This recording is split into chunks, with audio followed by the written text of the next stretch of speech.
जय माता दी। राधे राधे। आइए सुनते हैं आज शुक्रवार के दिन मां अन्नपूर्णा की यह कथा। एक समय की बात है, काशी निवासी धनंजय की पत्नी का नाम सुलक्षणा था। उसे अन्य सब सुख प्राप्त थे, केवल निर्धनता ही उसके दुख का कारण थी। यह दुख उसे हर समय सताता था। एक दिन सुलक्षणा पति से बोली, स्वामी आप कुछ उद्यम करो तो काम चले। इस प्रकार कब तक काम चलेगा?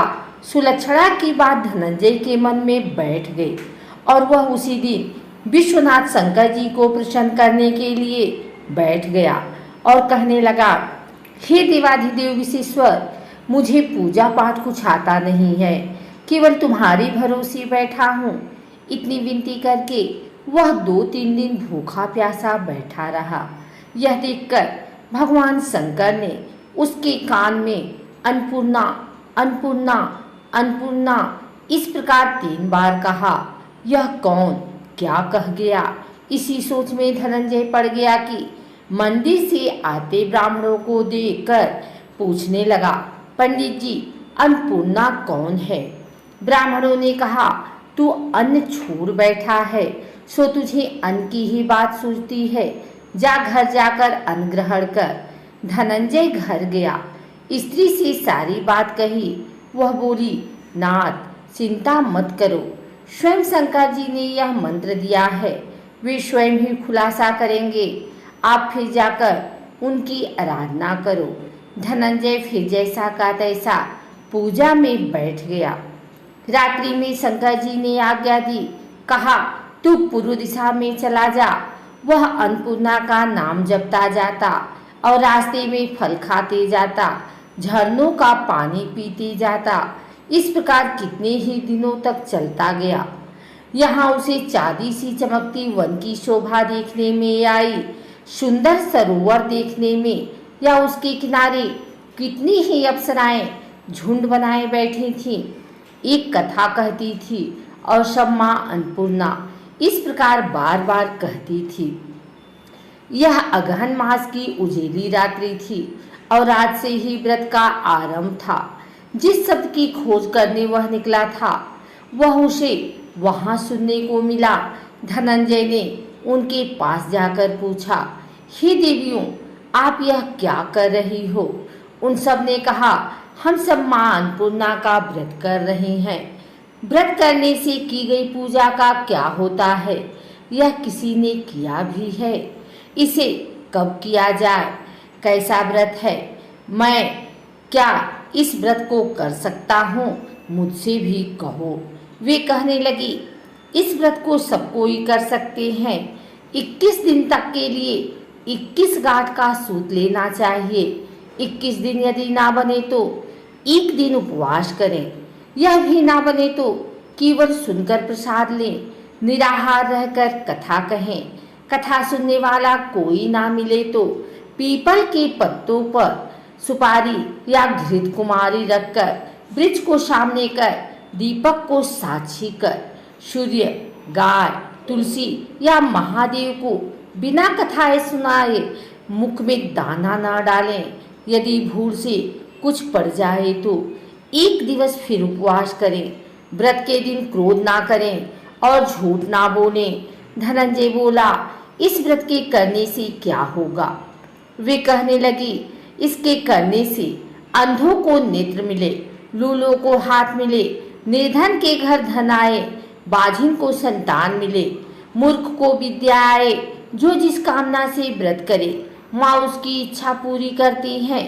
वह कहने लगा, बहनों, मेरे को भी धन नहीं है, विद्या नहीं है, कुछ भी तो नहीं है। मैं तो दुखिया ब्राह्मण हूँ। मुझे इस व्रत का सूत दोगी? हाँ भाई, ले, कल्याण हो, तुझे देंगे। ले इस व्रत का मंगलसूत्र ले। धनंजय ने व्रत किया। व्रत पूरा हुआ।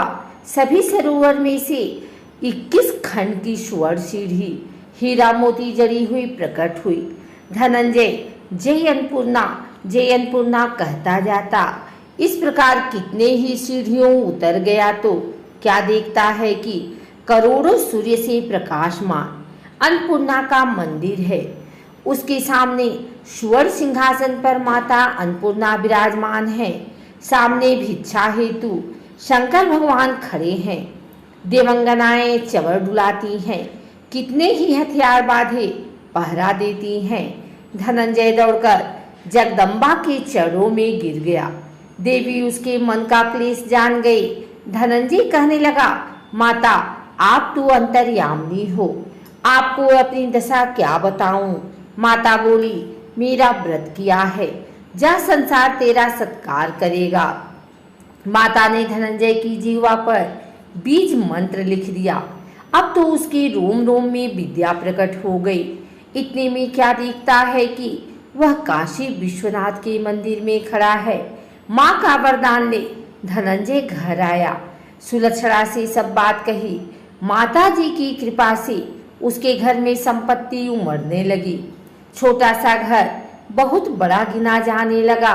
जैसे शहद के छत्ते में मक्खियां जमा होती हैं, उसी प्रकार उनके सगे संबंधी आकर उसकी बड़ाई करने लगे।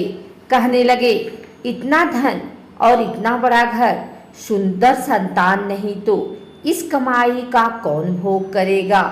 सुलक्षणा से संतान नहीं है, इसलिए तुम दूसरा विवाह करो। अनिच्छा होते हुए भी धनंजय को दूसरा विवाह करना पड़ा और सती सुलक्षणा को सौत का दुख उठाना पड़ा। इस प्रकार दिन बीतते गए। फिर अगहन मास आया। नए बंधन से बंधे पति से सुलक्षणा ने कहलाया कि हम व्रत के प्रभाव से सुखी हुए हैं, इस कारण यह व्रत छोड़ना नहीं चाहिए। यह माता जी का ही प्रताप है जो हम इतने संपन्न और सुखी हैं। सुलक्षणा की बात सुन धनंजय उसके यहाँ आया और व्रत में बैठ गया।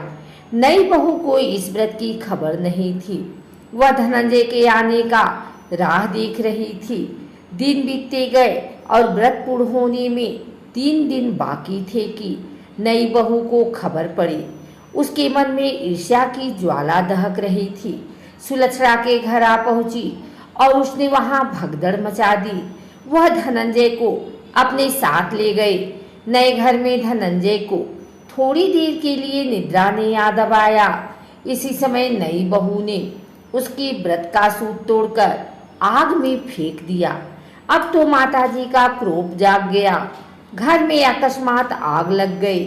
सब कुछ जलकर खाक हो गया। सुलक्षणा जान गई और पति को फिर अपने घर ले आई। नई बहू रूठकर पिता के घर जा बैठी।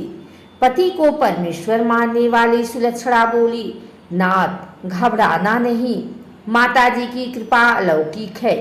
पुत्र को पुत्र हो जाता है पर माता को माता नहीं होती। अब आप श्रद्धा और भक्ति से आराधना शुरू करो, वे जरूर हमारा कल्याण करेंगे। धनंजय फिर माता के पीछे पड़ गया। फिर वही सरोवर सीढ़ी प्रकट हुई। उसमें माँ अन्नपूर्णा कहकर वह उतर गया। वहां माताजी के चरणों में रुदन करने लगा। माता प्रसन्न हो बोली, यह मेरी स्वर्ण की मूर्ति ले, उसकी पूजा करना, तू फिर सुखी हो जाएगा। जा, तुझे मेरा आशीर्वाद है। तेरी स्त्री सुलक्षणा ने श्रद्धा से मेरा व्रत किया है, उसे मैंने पुत्र दिया है। धनंजय ने आंखें खोली तो खुद को काशी विश्वनाथ के मंदिर में खड़ा पाया। वहां से फिर उसी प्रकार घर को आया। इधर सुलक्षणा के दिन चढ़े और महीने पूरे होते ही पुत्र का जन्म हुआ। गांव में आश्चर्य की लहर दौड़ गई। मानता आने लगा। इस प्रकार उसी गांव के निसंतान सेठ के पुत्र होने पर उसने माता अन्नपूर्णा का मंदिर बनवा दिया। उसमें माताजी धूमधाम से पधारी, यज्ञ किया और धनंजय को मंदिर के आचार्य का पद दे दिया। जीविका के लिए मंदिर की दक्षिणा और रहने के लिए बड़ा सुंदर सा भवन दिया। धनंजय स्त्री पुत्र सहित वहां रहने लगा। माता जी के चढ़ावे में भरपूर आमदनी होने लगी। उधर नई बहू के पिता के घर डाका पड़ा, सब लुट गया। वे भीख मांगकर पेट भरने लगे। सुलक्षणा ने यह सुना तो उन्हें बुला भेजा, अलग घर में रख लिया और उनके अनुवस्त्र का प्रबंध किया। धनंजय, सुलक्षणा और उसका पुत्र माताजी की कृपा से आनंद से रहने लगे। माताजी ने जैसे इनके भंडार भरे, वैसे सबके भंडार भरे।